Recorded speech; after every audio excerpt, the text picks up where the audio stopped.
कृष्ण नाम राधा नाम, आप इसका रसास्वादन करके तो देखे, पर इसके लिए भी तो थोड़ी पवित्रता चाहिए, नहीं तो जपने थोड़ी देगा, कहां जपने देता है, क्लेश पर क्लेश। और शारीरिक रोग कहना ही क्या है, सबके शरीर रोग से ग्रसित हो रहे हैं। हम पाप नहीं करते तो भजन करने की आवश्यकता क्या है, ये पाप है।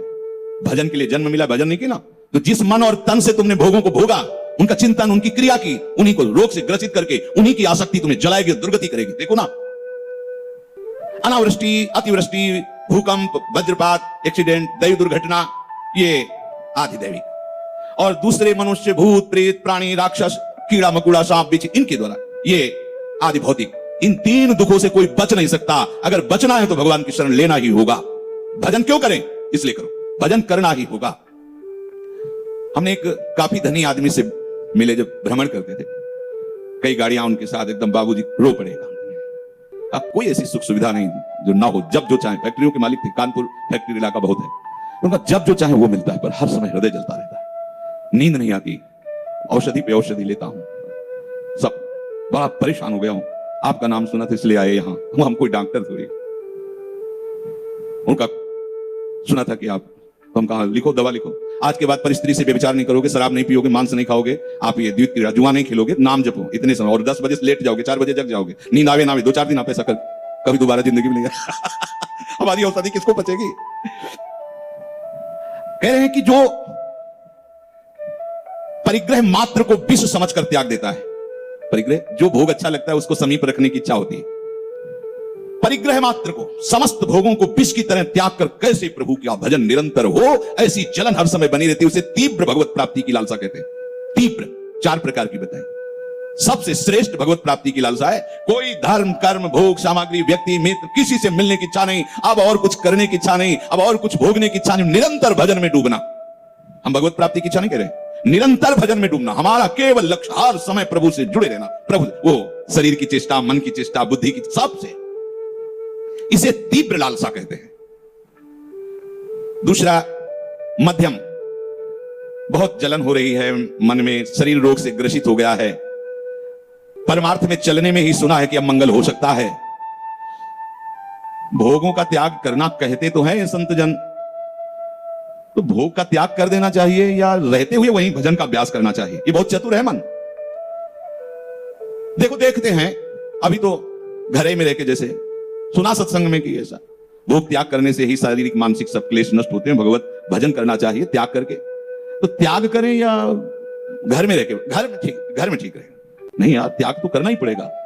ऐसे जो समय व्यतीत कर रहा है, न छोड़ पा रहा है, न पकड़ पा रहा है, पर अंदर से लालसा उसके बन रही कि मैं निरंतर भजन करूं, भगवत प्राप्ति करूं, इसे मध्यम लालसा कहते हैं। मध्यम लालसा, वो झूलता रहता है, निर्णय नहीं कर पाता है, और पता नहीं भोग छोड़कर यदि मैं वैराग्य, तो निर्वाह कर पाऊं कि ना कर पाऊं, चल पाऊं कि ना, आगे चलकर कहीं कोई विकार आ गया तो, आगे चलकर कोई समस्या आ गई तो, आगे चलकर जिसके सहारे हम भजन छोड़ रहे वही हमारा साथ छोड़ दे तो, कई तरह के संशय लेकर इस मार्ग में आगे बढ़ने की लालसा रखना, उसे मध्यम लालसा कहते हैं। और भगवत भजन तो करना ही है। अरे अभी जवान है यार, पहले ब्याह करो, भोगों का अनुभव कर लो, बड़ा समय है भजन के लिए अभी। कोई ये संत महात्माओं की तो बातें अलग है भाई, हम नहीं कहते कि भजन नहीं कर, भजन करना है, पर भगवान ने सब भोग बनाए, इनका भी अनुभव करना है। बहुत समय है अभी, खेलने खाने का समय, चंदन भस्म लगा के मुड़ मुड़ा के ये बात बुढ़ापे का। पहले संसार के कर्तव्यों को निभाएं। देख लो, बहुत परम प्रवीण भगवान कह रहे हैं, मरा तो स्वर्ग मिलेगा, जीतेगा तो भूमिका, न कहा है प्रेम, न कहा है मोक्ष, न कहा है परम पद। बहुत बढ़िया भगवान ने बात कही। देख ला कि हमारा कर्तव्य क्या है, उसका परिणाम क्या है। संसार के कुछ कर्तव्य भी हैं, उनको कर ले, और कुछ भोग भी हैं जिनका अनुभव कर ले, और आगे चल के तो भजन करना ही है। इसे मंद मुमुक्षा कहते हैं, मंद लालसा कहते हैं। अरे यार, अब हमसे तो कुछ होने वाला नहीं, भगवान जब चाहेंगे ना भजन करवा लेंगे। जैसे कोई है कि हो सकता है कभी कहीं हम खोद रहे हो और खजाना मिल जाए, कल्पना, रास्ते में जा रहे हो और हमें कोई ऐसी चेक मिल जाए, वस्तु मिल जाए, ऐसे ही वो सोचता है कि भोगते हुए जीवन जा रहा है, कभी भगवत प्राप्ति हो जाएगी। महत्व है, भजन का महत्व है, भगवत प्राप्ति का महत्व है, पर भोगों का राग इतना सुदृढ़ है कि उसे छोड़कर इधर चल पावे ऐसा नहीं, इसे भी लालसा कहते हैं। ये चौथी लालसा है। भोगों की लालसा है, पर कहीं ना कहीं इतना भाव है कि भजन करना चाहिए। भगवत प्राप्ति और भजन ये मनुष्य जीवन में आवश्यक है, पर वो भगवान चाहेंगे हो जाएगा जब हो जाए, अभी तो ये चौथी बात है, संसार के सुख भोगते भोगते भाग्य में लिखा होगा तो भजन होने लगेगा। अरे भाई भजन पूजन धाम जाना सब भाग्य की बातें हैं। काल ही कर्म ईश्वर मिथ्या दोष लगाए, ऐसे लोगों से कभी नहीं मिलना चाहिए। कम से कम 2 से इनमें 4 में लालसा वालों की बात कह रहे हैं, जिनकी लालसा नहीं उनका तो संग ही नहीं करना। लालसा में भी देखना है, तीव्र और जो मध्यम लालसा है यहां तक तो ठीक है, आगे वाली नहीं। आगे वाले पुरुषों का संग नहीं करना चाहिए, नहीं फिर हमारी लालसा डगमगा जाएगी। ये अति मंद लालसा कही जाती है। बहुजन्म व्यापी तपस्या और प्रभु की उपासना के प्रभाव से हृदय में जब सब पाप नष्ट हो जाते हैं तब ये तीव्र लालसा प्रकट होती है। बहुत जन्म की साधना, बहुत जन्म की साधना क्या अब और इंतजार करोगे कि बहुत जन्म हो गई?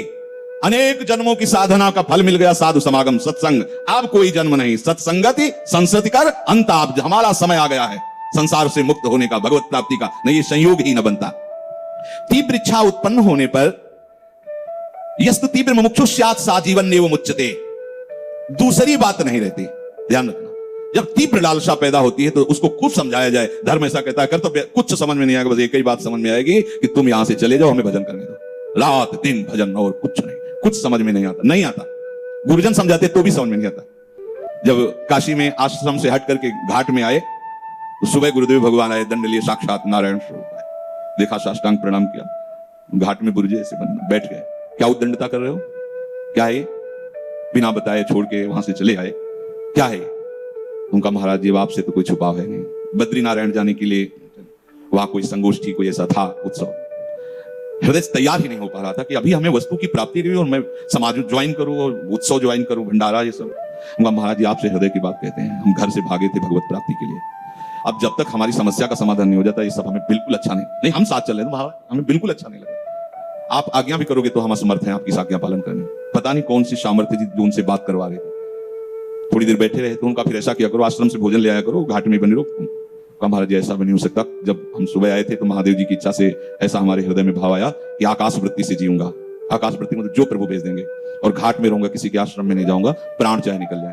तो कुछ मुद्राएं निकाल के देखी तो फिर यहीं से मंगा के खा लिया करना, हम 2-4 दिन में आते रहे। गुरु वात्सल्य सिंधु होते हैं, उनको समझ पाना बहुत कठिन है। आपने कहा महाराज जी बस अब आप कृपा करें, जैसा मना वैसा करो, नारायण नारायण। प्रक्रिया में लगा कि गुरु जी नाराज है, लेकिन आपको सच्ची बताए वही काशी में जब आश्रम के संत आते मिले तो बोले गुरुजी तुम्हारे कहते थे कि जीवन होना चाहिए तो ऐसा होना चाहिए। बोले तुम, और हजारों बार स्वप्न में आकर के गुरुदेव भगवान दुलार संन्यास मान, यहाँ वृंदावन में भी गुरु तत्व है, वही स्वरूप में विराजमान है।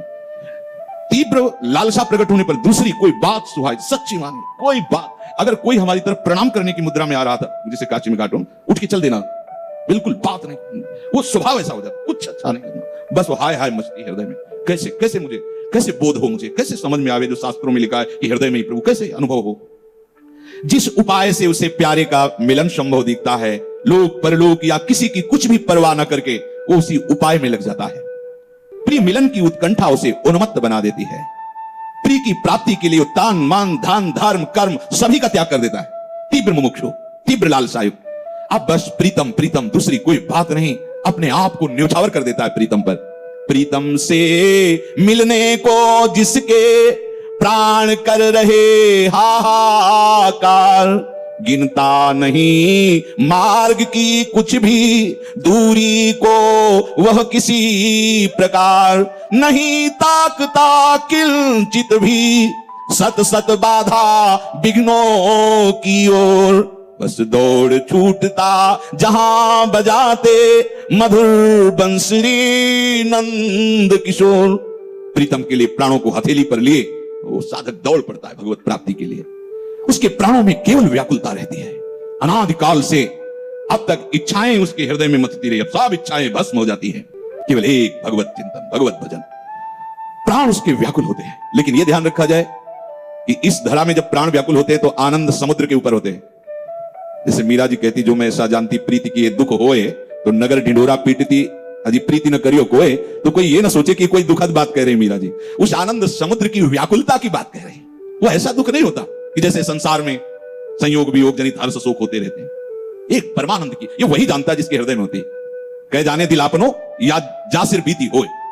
ये तीव्र मुमुक्षा में ऐसा होता है जैसे बहुत समय का भरा हुआ जल और बांध टूट जाए, प्लावन बाढ़ आ जाती है, ऐसे ही उसके हृदय में बाढ़ आ जाती है। केवल भजन, आप कुछ सुहाई नहीं दे रहा, नाम कीर्तन गुण कीर्तन सेवा चिंतन भजन, एक सेकंड भी वो अन्य नहीं। अब हमारी जो चार मुमुक्षा लालसा की बात सुनी, उनमें अगर हम चौथी में हैं या तीसरी में हैं या दूसरी में हैं, तो हमारी तीव्र मुमुक्षा कैसे हो, उसकी औषधि मान सम्मान का त्याग, पूजा प्रतिष्ठा का त्याग, कीर्ति का त्याग, कीर्ति के त्याग का त्याग, उसकी स्मृति का भी त्याग, सभा समितियों में शामिल होना नहीं, बड़ी बड़ी सभाओं में समितियों में नहीं, अखबार कॉमिक्स आदि पढ़ना नहीं, किसी भी मनुष्य विशेष से या स्थान विशेष से या वस्तु विशेष से ममता कर लेना नहीं। जैसे सत्संग हो रहा है तो हम सत्संग की बातों से ममता करें, गुरु की आज्ञा से ममता करें, गुरु मंत्र से ममता करें, गुरु नाम से ममता करें। अगर ऐसा नहीं करोगे तो गुरु से ममता नहीं हो सकती, नहीं हो सकती। किसी भी वस्तु से ममता नहीं, किसी भी अन्य स्थान से ममता नहीं, तो हरि गुरु चरणों में ममता हो जाएगी, तीव्र लालसा जागृत हो जाएगी। जहां तुम रह रहे हो वहां वो मेरा है, स्थान रहने का, ऐसी भावना का त्याग। अनिकेत श्री जी का घर है, श्री जी की कुटिया है, सेवा भाव से उसमें हम रह रहे हैं। जो गुरुदेव ने साधन दिया उसमें कभी भी आलस्य न करना, ना दीर्घ सूत्रता करना। दीर्घ सूत्रता अरे कर लेंगे, शाम के कर लेंगे, 2 माला ज्यादा कर लेंगे, नहीं अगर सुबह का समय है तो सुबह ही करेंगे, शाम के और एक्स्ट्रा करेंगे।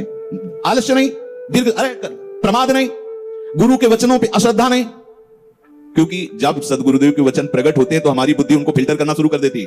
अपने अनुकूल जो पड़ेगा वो लेंगे, नहीं तो छोड़ दिया। नहीं, वहां अनुकूल प्रतिकूल नहीं, उसमें भूसी नहीं है, सीधे सीधे जो भी छोड़ोगे वो सीधी वस्तु छोड़ रहे हो, उसमें तुम्हें विचार करने की जरूरत नहीं। संसारी पुरुष के वचन पर विचार करने की जरूरत है, लेकिन बिना ही विचारिक करी शुभ जानी, गुरुदेव के वचनों पर विचार करने की जरूरत नहीं है।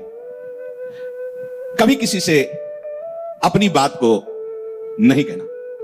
भाई हमने तो जीवन में यही समझा निरंतर भजन होना चाहिए, कुछ नहीं। हाँ क्या महापुरुषों से पूछो, संतों से पूछो, हम तो कुछ नहीं जानते, तो इतने ही प्रभु की शरण में पड़े हैं बस। अपने मन में जो चल रहा है साधन वो कभी किसी से न बताए, तीव्र लालसा के लिए। शास्त्रार्थ न करे किसी से, अपने को संत समझकर दूसरों को लघु भाव से ना हेरे। हम तो विरक्त हैं तो गृहस्थ हैं, दूसरों में भगवत भाव करो। अपने में गुण देखकर दूसरों के दोषों को देखकर कभी उन्हें किसी के सामने प्रकट न कर दे। अपने गुणों को प्रकट न करे, दूसरों के दोषों को प्रकट न करे।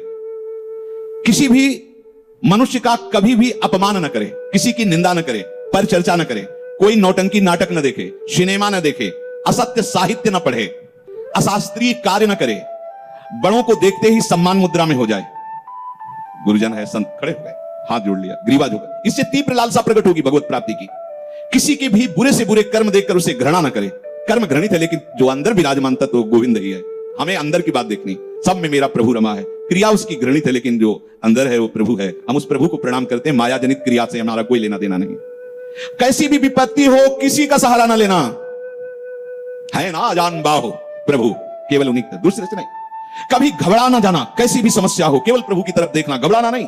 और कैसी भी अनुकूलता आ जाए, हर्षित होकर किसी के ऊपर यह आरोप मत कर देना कि इनके सहयोग से बात में नहीं, दिखाई दे रहा है इसने स्पष्ट किया, पर यह तुम्हें मानना है कि निमित्त बनाया है प्रभु ने किया है। ये क्या प्रभु ने किया। जगत के विषयों की प्राप्ति में कहीं भगवत कृपा ना देखना, तीव्र लालसा के लिए। हमने चाहा था कि ऐसा ऐसा हो जाए, बड़ी कृपा है ना, नहीं, ये कृपा नहीं, ये तो शुभ अशुभ कर्मों के परिणाम स्वरूप होता रहेगा। अभी आपने कृपा मान लिया और कल ये नष्ट हो जाएंगे, तब हमारा कृपा का सीधा संबंध भगवत स्मरण से है। हरिवंश कृपा हरिवंश का है। यदि हमारा निरंतर नाम चल रहा है तो कहने की जरूरत नहीं, कृपा है। और अगर नाम नहीं चल रहा है तो हम उसे कृपा नहीं कहेंगे, चाहे जितनी अनुकूलता मिल जाए। किसी भी साधन सिद्धि का अनुभव होने लगे तो उसे स्वीकार मत करना। तुम्हारे मन की बात, ये बहुत छोटी छोटी बातें है। मन की बात जान ले, इसका नाम क्या है, कहां से आया, क्या करने आया है, कभी इसका प्रयोग न करो, किसी को जानने न दे, अंदर ही अंदर इसे भस्म कर दे। प्रयोग नहीं करोगे तो अपने आप चली जाएगी। छोटी मोटी सिद्धियां आती रहती हैं भजन मार्ग के पथिकों में, वो गर्व नहीं करता, जहां देखा ऐसा अच्छा, बस उसका प्रयोग बंद, प्रयोग करना ही नहीं, वो खत्म हो जाएगी। जैसे मन तुम्हारे अंदर काम क्रोध प्रकट कर रहा है, उसकी बात सुनो मत, खत्म हो जाएगा। किसी कारणवश आपने कोई बात सोची और वो घट गई, यद्यपि सत्य मार्ग में चल रहे तो पावर तो है ही, अच्छा ऐसे से ऐसा हो सकता है, वैसा ही हो जाए, उसी समय हो जाए, बड़े बड़े चमत्कार आने लगे, लेकिन कभी भी उसका प्रयोग ना करें तो क्या होगा, तीव्र भजन की लालसा जागृत हो जाएगी। नहीं, बहुत साधक छोटी मोटी बातों में फंस करके मार्ग से भ्रमित हो जाते हैं। इसलिए सावधान होकर, हमारा उद्देश्य भजन, भजन का फल भजन, हमारा उद्देश्य भजन और भजन का फल केवल